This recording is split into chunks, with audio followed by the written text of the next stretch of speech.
Hey there, it's Carrie from Wrap Your Head Around Silks. Welcome to the Expecting Aerialist podcast. I'd love to start today by letting you guys know that in the show notes, there's a free gift for you for being a podcast listener. My new ebook is coming out July 1st, Understanding Aerial Silks. It is meant to be a companion to your training. So for being a listener, go ahead and go to that link, give it a click, and you'll get it for free. Just wanted to show my love and appreciation for this community. Today we have April Skelton back on the pod. She's been here before talking about her experience with pelvic floor dysfunction after her first child. That link is also in the show notes if you want to listen to her first podcast with me. And today we're going to really dive into her pelvic floor experience and her recovery. So her PT, how long it lasted, what it was like. We get into the details. This was so much fun. Oh my God, you guys. So I'm really excited to have her here again today. She's like my new friend and I've just never met her. She's on the East Coast and we're like new school pen pals. So without further ado, here's my interview with April. So tell me, what's the sleep deprivation like right now? Like, how is the sleeping going? I'm gonna go with teething. Oh, it's yeah. Just, he was up for like 2.5 hours, like last in the night, middle of the night, and just in the middle of the freaking night. He's doing this thing lately where he's just sometimes he'll wake up in the middle of the night and then he seems happy, but he's just like totally awake. So maybe it's not teething. Maybe he's in a leap or something. Did people ever? Yeah. And there's an app. I don't know. For me, and like, I'm a fan of astrology, but for me, like looking at the leap thing, I was like, I feel like I'm just reading my baby's horoscope. Yeah. I would think it was kind of like my horoscope. And I feel like it gives you hope if it sounds a little positive that week. Right. Yeah. Or if it doesn't, and it's really tough, you're like, oh, it makes sense. Yeah. Uh-huh. But then it doesn't really take away from the hardness of the moment that you're in. Was your baby a good sleeper before this point, or was it always on and off? I think he's a better sleeper than the first one. I'll say that. I think he's a better sleeper than the first one. But don't ask me about good sleepers. I mean, my first kid, I don't know. I feel like he was allergic to sleep. He was definitely one of those where we were like in the middle of the night, like, well, let's just put him in the car seat and drive around, you know?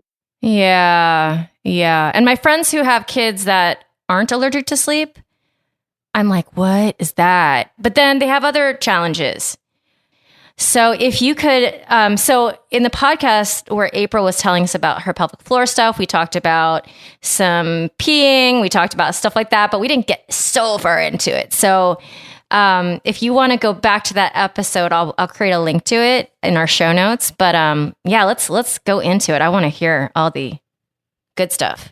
So I think that lots of, even in a community where people are really interested in how their bodies work and they want their bodies to function optimally, I still think that, it is probably the exception that folks get pelvic PT in the US, even among like our community. And I'm sure a lot of that is healthcare related, financially related, resource related. But, I think at least some of it may be just, I don't know what pelvic PT is going to be like or if it'll be helpful. So, okay. Any pelvic PT I've seen, I've found one of the most helpful things to be manual internal release of the pelvic floor. And I was talking about this with a friend of mine the other day who's a Pilates instructor, not an aerialist, but a Pilates teacher. And she said that, and this was similar to my experience too, she had this hip pain for years, like years of hip pain. And she was always working on it. And obviously she's very tuned into her body and, was trying to take care of it. And when she finally went to a pelvic PT after she had a kid, they did manual release work on her internal hip rotators, like deep rotators, obturator and turnus. And it fixed her hip pain. She's like, so all those years I had been trying to address the problem in my hip, but I was just on the wrong side of the joint, And I was like, yeah, there's a whole area of muscle that's not accessible from the outside.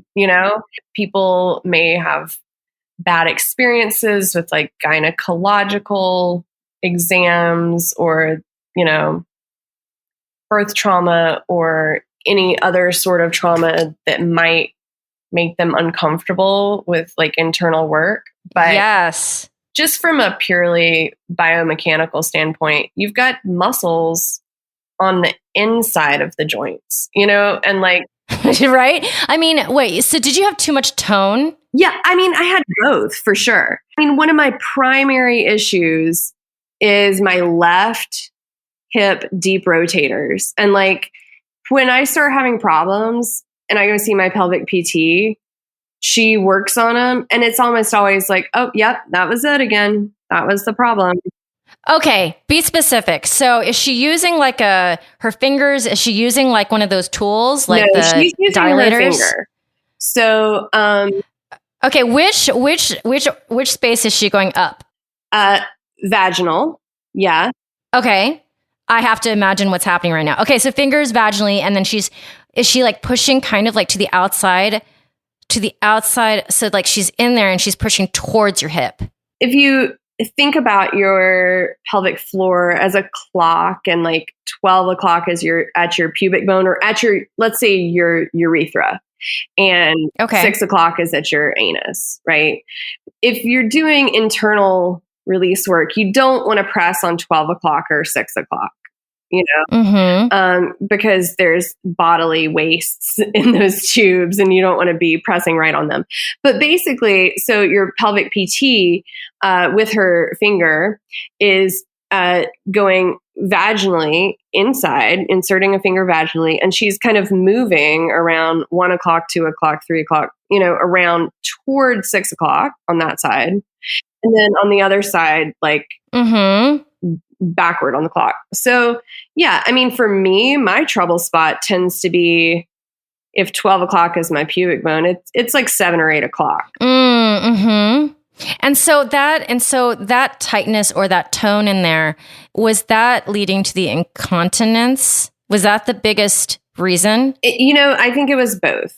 Because I also worked a lot on strengthening. Okay, yeah. But when we worked on strengthening, so at your pelvic PT, they'll often do biofeedback.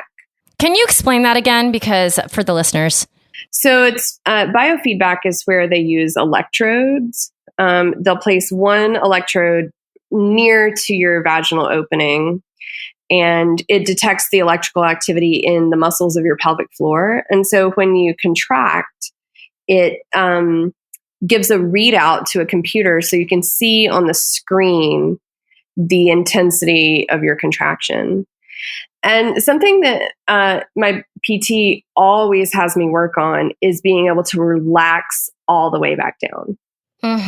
Yep. A good strong contraction. And then she's almost always like, okay, but like, relax all the way. So that takes a lot of practice for me. So I got a PeriFit. Do you know what these are? I'm sure you've seen ads for them. Is it the thing with the game on the app? It is, yeah. Oh my God, please talk about it. No, me and my girlfriends had to talk about this. We were like, and then one got it and she was like, I made the ball go all the way down the screen. We were laughing so hard. Please explain. It's a intravaginal device. So you insert it, and it's a biofeedback device. It uses Bluetooth and it talks to your phone. And then they design these games so that you do different types of pelvic floor different muscle contraction patterns. So you might hold like a medium contraction for a duration to work on endurance, or you might do these quick like spikes of contractions. And you're moving these little, like the bird flies up and, gets the lotus and then you relax and it goes back down. See, I feel like my Asian upbringing would really bring in like failure and loss and competitiveness into that for me. I don't think that would be good for my mental see health. that. There is a mode. So I have a PeriFit and I really like it. Although my pelvic PT, she was like, look, you can have it. I mean, of course I can have it. I can buy whatever I want. No, she was like, you can have it. But she's like, I just want to make sure you don't do this to the exclusion of using your wand to make sure you keep your pelvic floor like nice and relaxed. Right. There is a mode on the one that I have there's no game whatsoever. It's just it's like strict biofeedback. So you just like open the screen and it shows your deep. There's two sensors on the one I have. There's a deep sensor and a superficial sensor. And the superficial sensor is the one that moderates incontinence, right? So like that's the one that closes the vaginal opening. That's the one that closes the urethra. So when you're applying pressure to that superficial sensor, that's like what you're trying to train. The deep sensor, what that's sensing is increased intra-abdominal pressure. And so, for some people, they are unaware or they have this like inverse breathing pattern, or they may be creating more pressure when they're doing activities than they realize. It'll like show you when you're contracting in a way that is not ideal.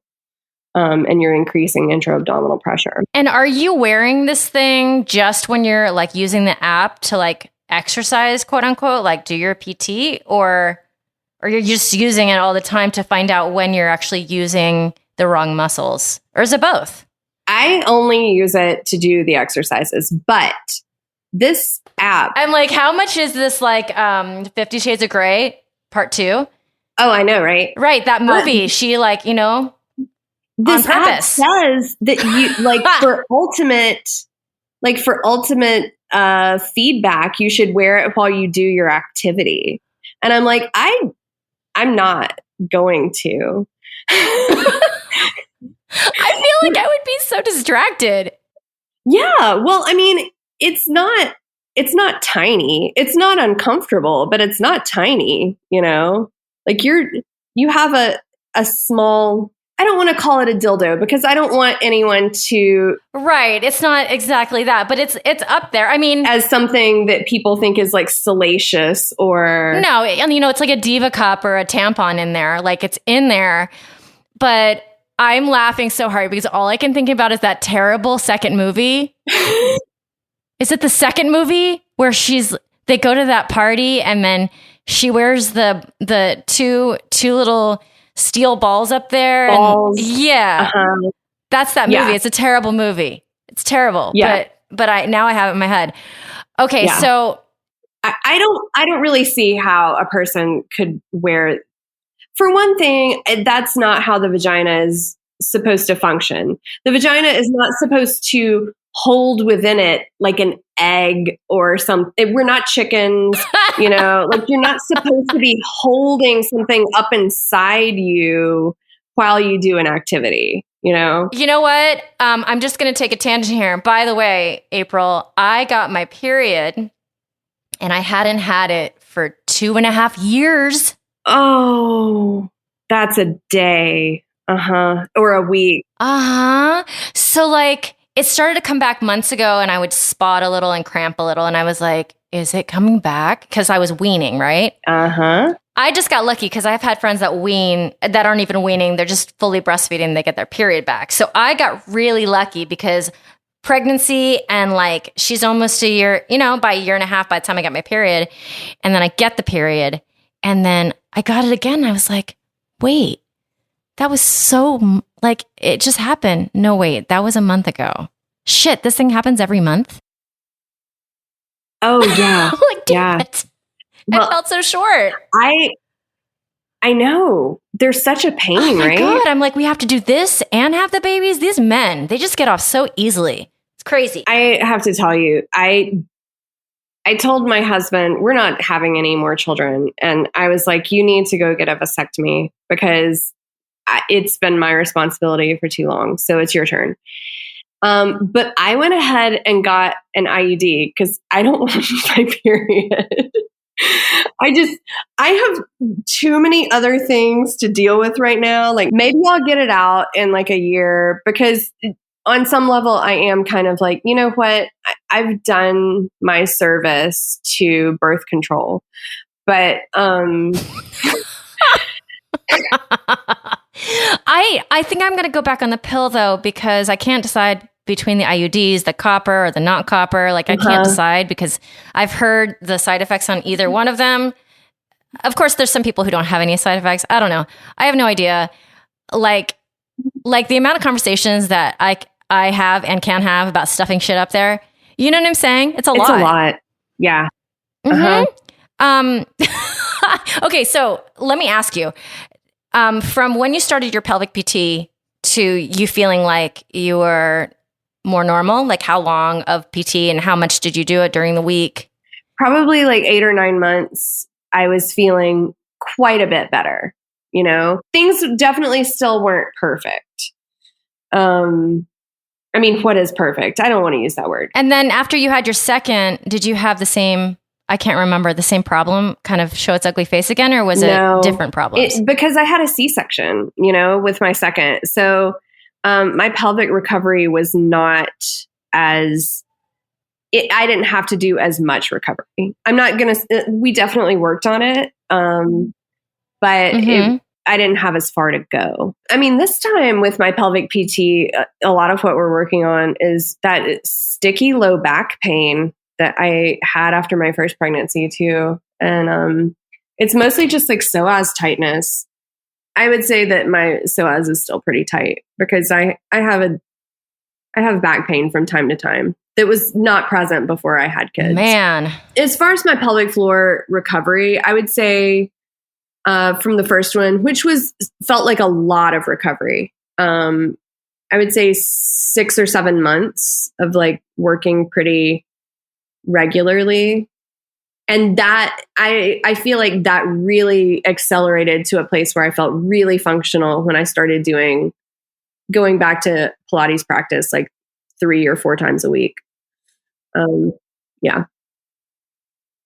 The final things to iron out for me were more like whole body stuff, you know?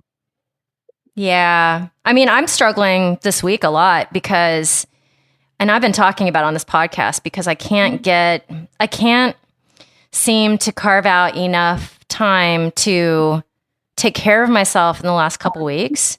Like I'm doing it, but it's just not enough. Yeah. I've got a performance lab. I got 8 students going up on 8 solo acts, and they're anywhere from like beginner 2 to intermediate 2 level. And oh my God, we are exactly halfway, little 60, like 50-60% through this time frame, and the emotions are just coming out. The emotions are coming out. They don't feel ready. They don't want to do it. They want to change their music with like 2 weeks left. But I'm also, man, I have a hard time taking care of myself. Like every minute of the day, I'm taking care of something else. Yes. And I don't even have 2 kids. One is enough to make me feel that way because, you know, I get up, I take care of her, I put clothes on, I go to the studio, I take care of my students. Like this week has been the type of week where I finish a class and then a person comes for a private without any overlapping time. And then without any overlapping time, Brett and Rachel show up at the studio and Brett's like, hey, is this a good time to talk to you about logistics and stuff? I'm like, yeah, sure. Except I have like exactly 14 minutes to get home. Yes. And then the time poverty of having a young kid, it is time poverty. You know, and then you get home and then it's like I'm high-fiving my partner as he goes to work when I'm coming back. And she has the needs that have been waiting since I left. Yes. And then I'm like, okay, of course my shoulders hurt. Yeah. Why wouldn't they hurt? I just demoed 3 things this morning and didn't warm up. You know? People are going to be like, Carrie, stop fucking whining on your podcast. And my answer is, I have my own podcast. I can whine if I want. But it's just because I'm trying to find balance and it doesn't feel very easy to catch. But so, I think that, you know, like the specifics of your situation, I mean, you might like call it whining, but really the specifics are not the thing. It's that there's not the expectations we have around how much we are supposed to be able to do with very, very little help. It's not right. It's not correct. Have you been listening to this podcast? No One Is Coming to Save Us. Oh God, I should probably. That sounds right up my alley. Is it like it's about childcare? Yes, and it is. I'm like 2 episodes in, and I'm listening to it on the couch, and my husband's like, "Man, that's heavy," and I'm like, "This is our life." Yeah. I mean, this is everybody's life who has a kid in America and is going like, is it supposed to be this hard? Is it supposed to be this hard? Am I supposed to feel this exhausted all the time? Yeah. And my friends just called me out. One of my best friends, she just called me out because like 2 days ago, I was like, you guys, I'm burnt out. It's like halfway through the year almost. I need a break. You know, it's not like we're going on vacation. It's not like we're taking time off of work because you kind of have to go straight. You know, the world is opening back up. You kind of have to keep on going. You know, so you just survive, but then now you have to keep on going because the money's finally starting to flow a little bit. So you keep on going. Same thing, you know, my studio owners, it's like, okay, they survived the year and now they have to survive the opening. Yeah. Yeah. So, and a lot of it's exciting. Like I'm excited to work with these students. I'm really excited to work with them. I'm excited that like my mother-in-law can be here right now. But after the quiet of last year, because it was just so like, okay, life is simple.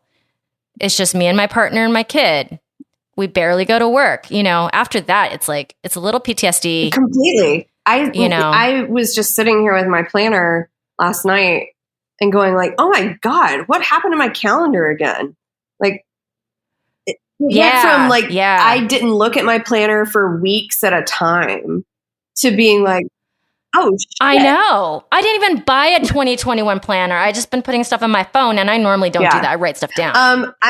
I will say one thing about your like taking care of your body. I did this a lot when I was like a little more recently postpartum. And if my students listen to this, they're going to be like, oh, but you know what? They needed it too. I would often in like warm up or cool down, put my own like rehab exercises. Do you do that? You know what? I definitely make them do stuff that I want to do for sure for myself. I mean, I'm not saying like, you know, I mean, they were also generally helpful things for aerialists to do, but I definitely slip those in our little conditioning segment. You know, there's no reason to feel bad about that. They need to do some of that stuff too. Oh, by the way, I have a story for you. I wanted to tell because I come up with these jewels once in a while, April. And this is a pelvic floor jewel. Okay. So before I was even pregnant, before I had the baby, I had this like super hippie yogi body worker.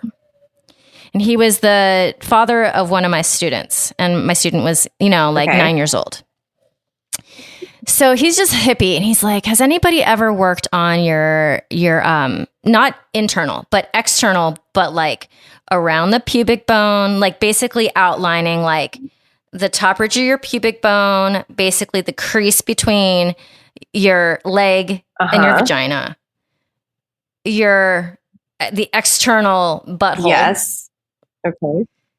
And I was like, he worked on me many times before he like breached the subject. And I had a bit of an injury, like right where my sits bone is, because when I broke my leg, I hit the ground with my leg first, and then I sat on my butt.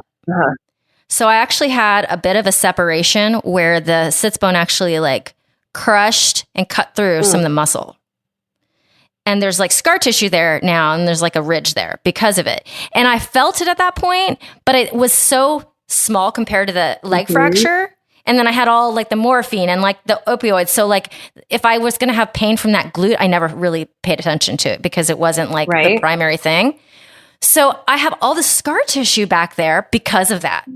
So between like where the muscles connect to the very back center line of my glutes and like the taint and like the butt to that spot right underneath my sits bone, there's all the scar tissue. Pelvic floor, dude. So so he starts a whole like series of weeks of working on that whole area and in the front too. The pain, oh my God, I literally wailed my ass off for months, once a week. Months. And it wasn't internal work. I think that would have been a whole like another level up from that probably. But it was just external. But yo, people, if you've not gotten your chest massaged, if you haven't got underneath your boobs massaged, if you haven't had your exterior of your butthole or your pubic bone or the crease between your leg and your pelvic floor, I suggest. Highly. I highly suggest it too. Have you experienced this too? Did your PT do the external at all? Like around the tailbone. It's bad, huh? Oh yeah. Yeah. I mean, that's like it's really bad. That posterior pelvic floor, you can kind of get to some of it from the outside. And like there's, people just take for granted how much musculature is in there. Yeah. Your story's kind of funny though. I'm just picturing this person like walking up to you as you're teaching their kid and being like, have you ever had your butt crack massaged? No, I mean, he was working on me. I would be in session with him. We were working on, he finally got me to like, okay, let me actually work on your pecs. Like, let me actually do it. And so, this man is a very nice, sweet, gentle, yet very, very, very hippie dude. So for him, it's all about the chakras and blah, blah, blah. By the way, on a side note, I've never had Reiki done to me successfully or where I would even be like, okay, it's worth it. Have you ever had Reiki performed on you before? Okay, so it's a thing where like people go through a lot of this training and it's either like you believe in it or you don't, right? So I'm kind of like, I don't know. But he's the type of worker who's not like, okay, if you want Reiki, that's $100 more. He was just like, I'm going to feel I feel like you need, and I'm going to treat you. So I was getting through my divorce. I was just really emotionally, like, it was just hard at that time. And he did all the work. So all the pelvic floor work, all that stuff. So I'm already like on the table, like completely vulnerable. And he closes the session. I can't remember how many sessions or which session it was, but he takes his hand and he floats it over my chest. And literally like an out-of-body experience, I feel like my entire chest, like kind of like energy come in and up and out of me, kind of into his hand. And then I'm crying like a baby. And he leaves the room and like literally tries to get my energy off of him. Wow. Like he's like, you know how masseuses do that sometimes? Like they just try to get that energy off. And he left the room, left me, covered my eyes, put on the music, closed the door, and like got the energy off of him. I'm telling you, I am not a voodoo hippie person. And I was like, whoa, that was some shit. Wow. That was some crazy shit. And then, of course, I got all that work done. All the toxins are coming out, hopefully. That's a good massage.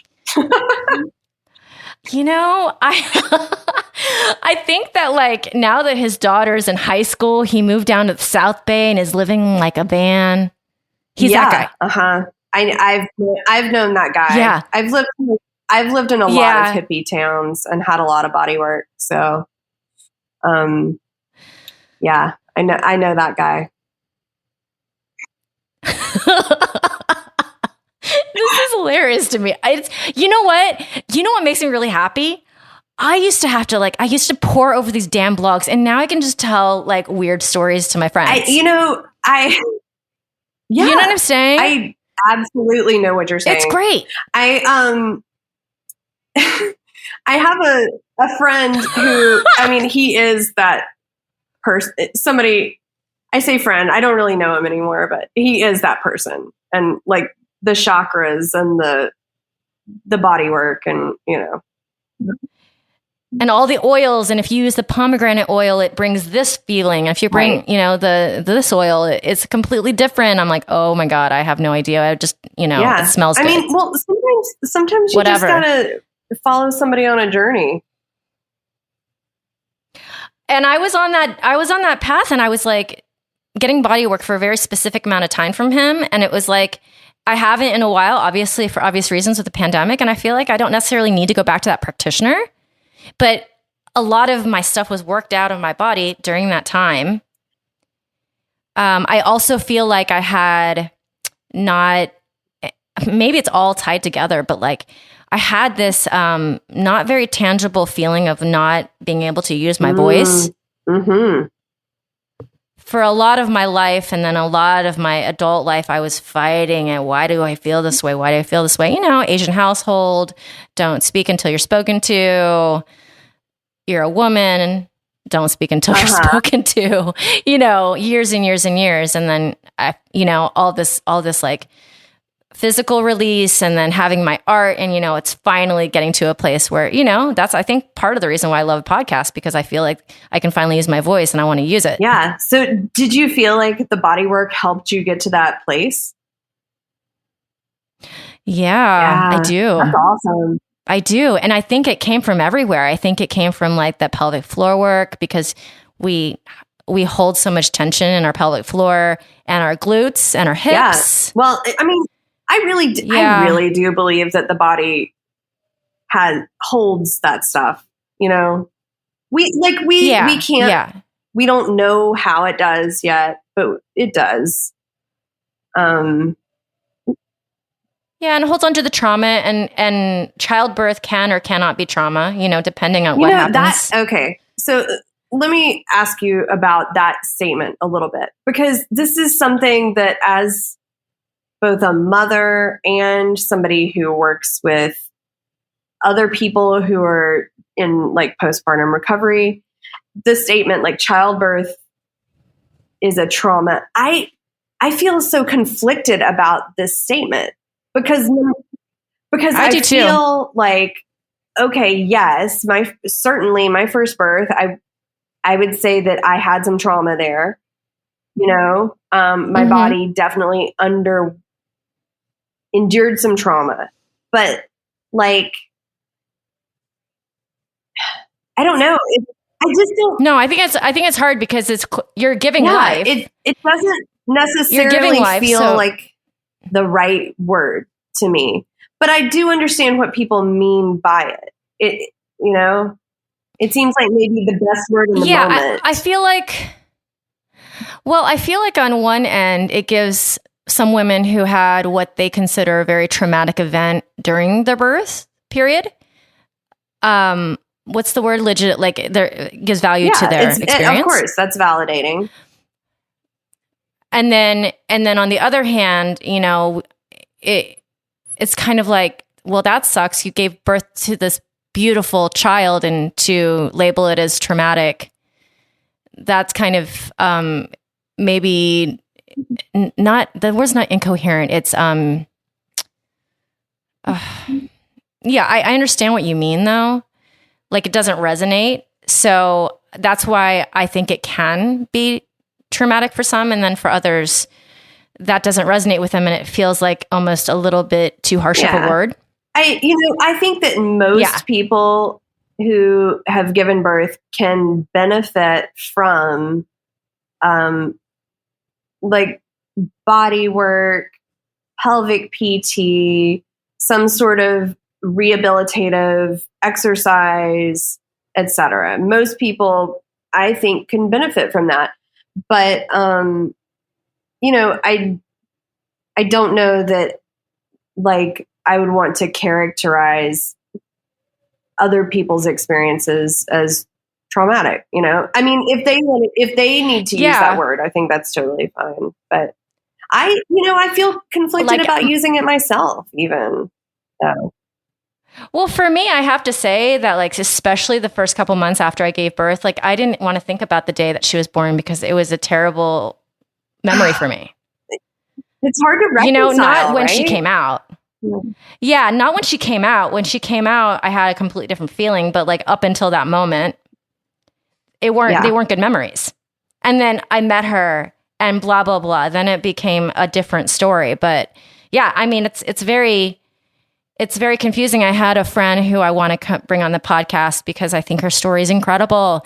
And she's just been waiting a little bit to just feel more comfortable. And she's like, I don't know if I don't want people to get depressed by my story. And I was like, well, some of the stories that I've heard on this podcast through other people, they really make other people feel like they have a voice, you know, because it can be that hard, and it doesn't need to be. And it's not always, but for sure it can be. So I don't know. I think it's a complicated question. It's definitely a complicated question. And it's something I think about a lot, just in how many conversations I have with moms. Yeah, absolutely. Oh my goodness. I feel like we went down a rabbit hole, and it's great. So how's Bean doing? Is she like, does she sound happy with your mother-in-law now? Well, currently I don't think she's sleeping yet, which is a problem because she just skipped it. She just skipped the nap, and she normally doesn't do that. I've also scheduled my life a lot this week because I have help, but she's not really having it. Yeah, I have a student coming over to talk through her number. That's how involved I am with these students. You're a great teacher. Well, you know what? I'm really into it. I just wish that I had a little bit more time when I was in the studio so we could take care of it there. But I was like, hey, just come over because I can't do it right now. I have to go. But yeah, and you know what? They're always so happy at the end of the process. You got to trust the process, people. You know, the thing that I really admire, I say admire, I'm in awe of with moms, parents in general, but moms especially, who do any sort of work, is just how much you have to be able to split your attention. Yeah, compartmentalize, split your attention. But you know what? I love this quote. Somebody said it. I don't know who said it. I'm not going to be able to credit them. They said, if you need a job done, give it to a busy person. Yeah. It'll get done. You know, I found that I think that's really true for me. I think that the one thing that like becoming a mom did was it forced me to stop being so perfectionist. Oh my God, yes. You know, my mom would always say that to me. She'd be like, you need to lower your expectations. And I wanted to be like, get out of here. I've got standards, you know? Shut the door. But over time I was like, you know, I can make a choice to participate in the work that I want to do. And like, yes, there are some things that my perfectionist type A personality is just going to have to get the fuck over if I want to keep doing my work. Yeah. Yeah. Especially with my art, because I'm just like, okay, it's got to be like 85% or 90%. That's all I'm getting. That's all I'm getting. And then I become more efficient, and then I become less a perfectionist, and then I can function. Yeah, it's absolutely that way.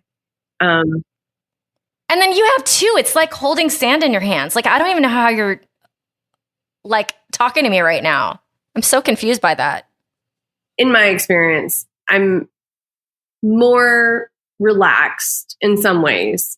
You know, like my mental space is a little bit less fraught than the first time.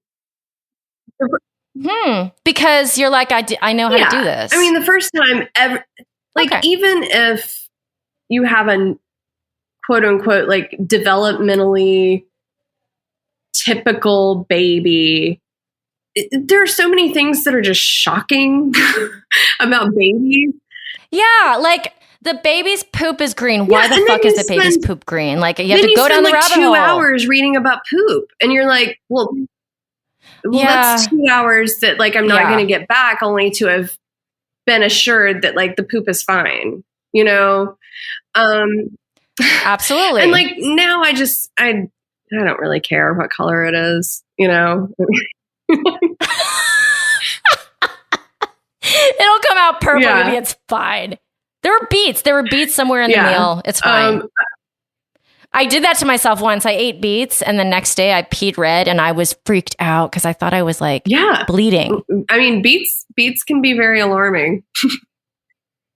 But then you forget that you ate them and then you freak yourself out, have an anxiety attack. See, you know what I'm saying? So the second time it's definitely like all that stuff. It's like, I don't get bent out of shape about it. There's more mental space because I'm like, it'll be fine. He's fine. At the same time, they're just constantly creating chaos. So it is very difficult now to find, especially I would say creative time. It's easy to do for me to do physical work. Like if I'm like, okay, I need to just bang out some rotator cuff exercises, or I need to mop the floor, or I need to, pack up like my materials to take to this, to the studio or whatever. Like I can do those things.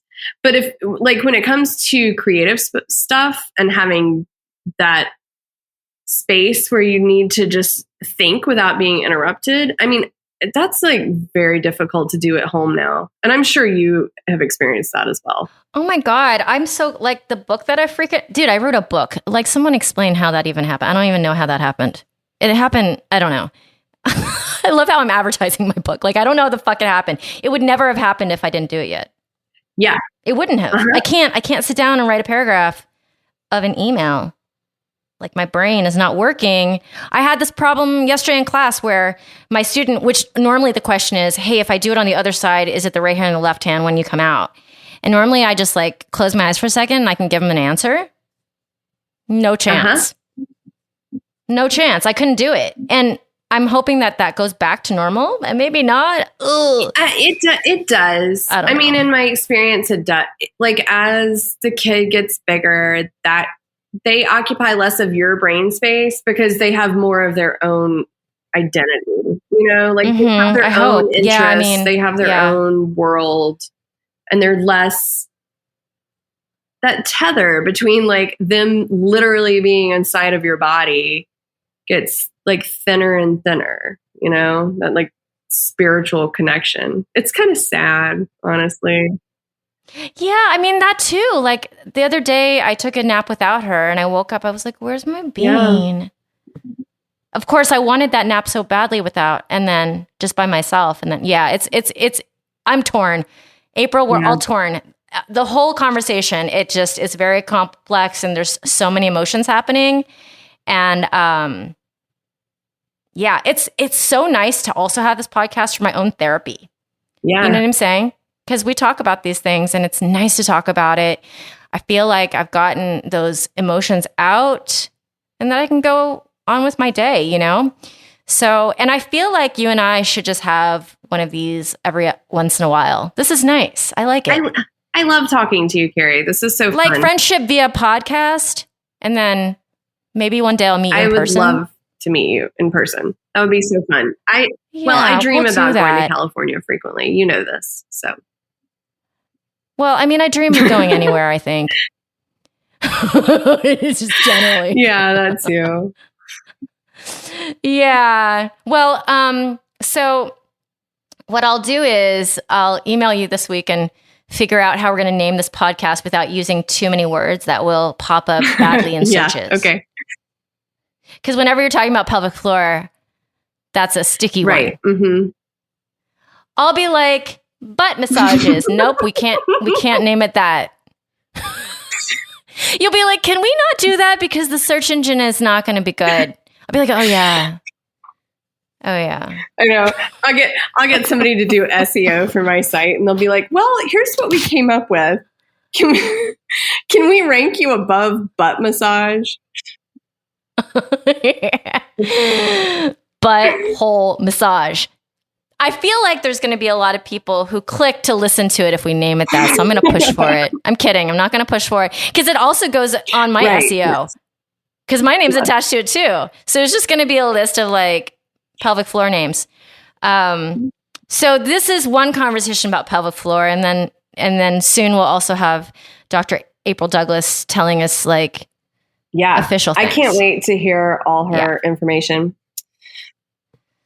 Yeah, she's pretty rad, yo.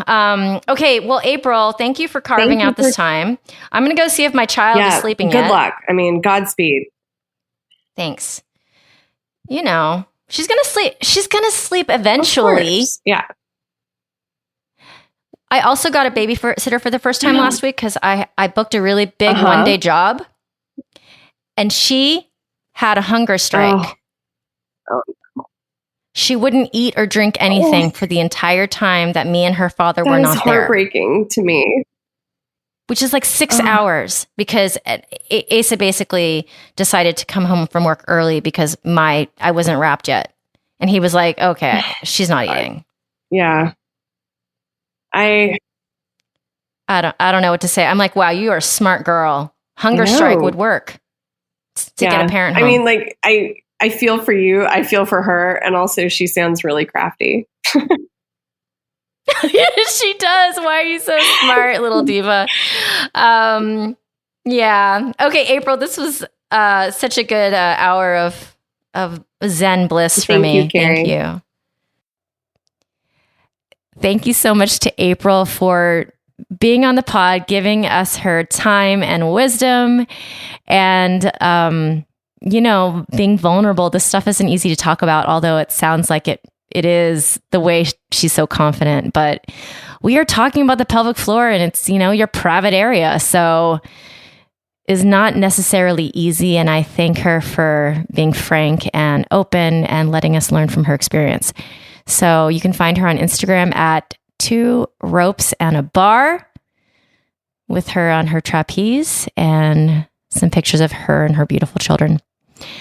All right, guys, thanks to Asa Watkins for post-production. And if you would honor me with a 5-star rating and a review anywhere you get your podcasts, it really helps other people find this community more easily. And thanks for tuning in. I really appreciate you guys. You've been listening to the Expecting Aerialist podcast.